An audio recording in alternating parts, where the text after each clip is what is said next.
Ada dua sebab utama kenapa sebuah nomor telepon atau nomor HP kita tidak bisa digunakan untuk verifikasi akun YouTube kita.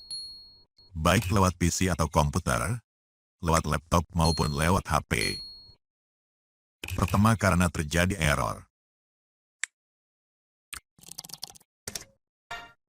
Error itu bisa disebabkan karena koneksi jaringan yang kita gunakan lagi bermasalah. Sistem perangkat kita sendiri lagi bermasalah, atau karena jumlah antrian orang yang juga melakukan hal yang sama seperti kita di seluruh dunia, lagi padat. Dan bisa juga kebetulan ada gangguan pada server Google sebagai pusat sistemnya. Solusinya kita tinggal coba lagi sesudahnya, di saat semua masalah itu sudah tidak ada. Tapi karena kita tak tahu kapan semua masalah itu beres, kita terpaksa mengulanginya hingga berkali-kali.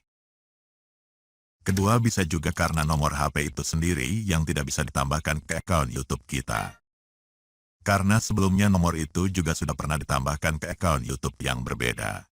Baik untuk akun YouTube kita sendiri maupun ke akun YouTube orang lain. Karena Google sebagai pusat sistemnya, secara resmi memang membatasi, satu nomor itu hanya bisa ditambahkan ke beberapa akun saja.